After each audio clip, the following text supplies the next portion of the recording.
And then good morning, whenever this reaches you. This is Matthew Payne. This is called My Supernatural Encounters of Heaven, Part 3. The second vision I want to talk about is a vision I had. It's a very special vision to me. One day I was called up into heaven in my mind, and I appeared in this park, and it was like a whole football field, and then another football field, then another one to the end of that, and another one beside that. It's like 4 different football fields, all in one. Huge. A lot bigger than a stadium. And it was a huge landmass. All over the football field were little children playing. They were from 2 years old to 15 years of age. There were carousels there with children going around on carousels. There were slippery dips there. There were monkey bars there. There were all children's toys there. There were people skipping ropes. There were little boys on the ground wrestling and fighting with each other, and wrestling, rolling over the ground with each other. There were all sorts of children there. I focused in on a girl. She was about 12 or 13, and she said, "Hello, Matthew." And I said, "How do you know my name?" And she said, I play with your son when he comes to heaven." And I said, "When does my son come to heaven?" I was starting to get emotional. My son would have been about 12 at the time, 13 at the time, and I hadn't seen him for 5 years. Since my wife remarried, I couldn't see him anymore. She stopped me seeing him, and got me very emotional that this little girl knew my son, because I hadn't known him for 5 years. And she said, he comes and plays with me in his dreams. He dreams of me and he plays with me, and I show him pictures of you and how you're doing on earth, and let him catch up. And I was tremendously emotional. When I first got to the park, there were a whole lot of children and no adults around. No angels, no adults. And I was getting worried in my spirit when I first saw it, that it's dangerous for all these kids to be alone and no adult be watching them. And I heard that Jesus speak very clearly to me. There's no child abusers up here, Matthew.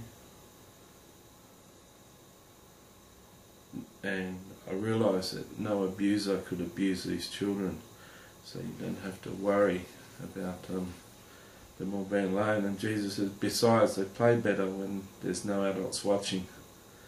And I could tell from the little boys wrestling on the ground. Yeah. If you have a wrestle on the ground around your mum, she breaks it up. But when there's no mum around, you can have a good wrestle. And you can do crazy things in front of your friends, jumping off monkey bars and doing crazy acrobatic stunts. If there's adults around, they'll stop you. So I understood what that meant. Anyway, after the girl told me that she knew my son, she said, "Can I take you to my favourite place?" And I was looking at the time, and I said, "Yeah, sure." And she said, she didn't say anything. As soon as she said that, we went zip. We were there. We didn't travel. I'd heard in another book about heaven. In heaven, as soon as you decide where you're going to be, you're there. And that certainly happened. I was at this side of this park, this pasture, and there was the beautiful, most greenest, beautiful, well-cared, well-watered grass I'd ever seen. It was really richly green.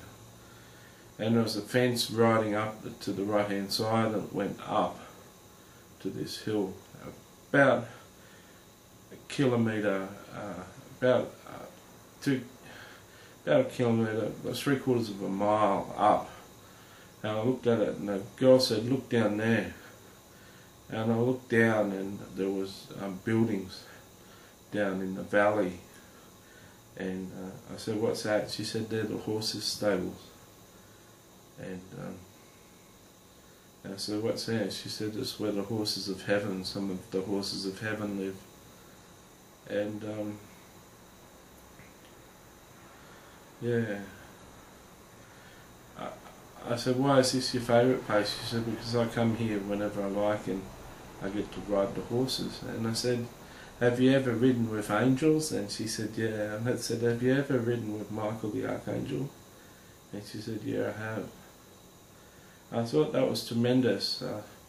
One, that I'd asked her whether she'd ridden with Michael the Archangel. That was a big question. Where did that come from? The other one was, yeah, this guy in heaven had ridden with him. There's rules, there's things in heaven. Heaven operates a little differently to how earth operates.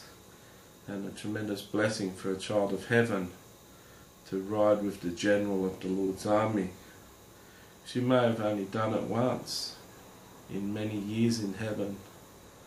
She may have done it twice, but every kid who loves riding horses get a real kick out of Michael riding with him.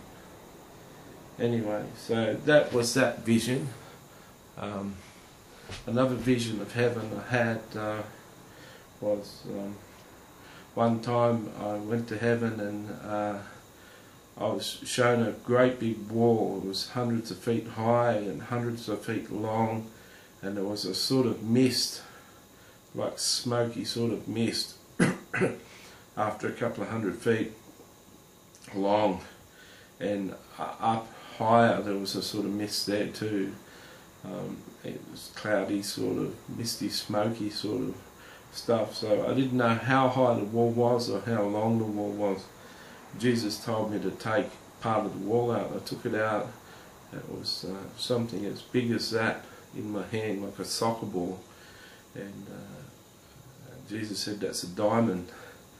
I talked to God the Father later in the vision, and he said, "Do you know that diamond in your hand?" I said, "Yeah." He said, "You know the wall was hundreds of feet high and hundreds of feet long, and then it disappeared, and you don't know how tall the wall was, you don't know how long the wall was, and that was just one little part of the wall." I said, "Yeah." He said, "Well, that diamond, that diamond, if it was sold on earth, it couldn't be bought, but if it was sold on earth, it'd run the United States government for 200 years. So rare and so perfect and precious." And that was an astounding figure that went into my head. He said, "That's what money means to us up here, Matthew." Now, I've told this story 20 times, and I've only had one person really grab the import, really grab the significance of what God told me there. See, money is nothing to God. If you're a billionaire, trillionaire, it means nothing to God. The richest man in the world couldn't even get 10 of those diamonds. And there was hundreds of feet high and hundreds of feet long. Talked to another person, he said that's a wall in the New Jerusalem of Revelation, the city of the New Jerusalem.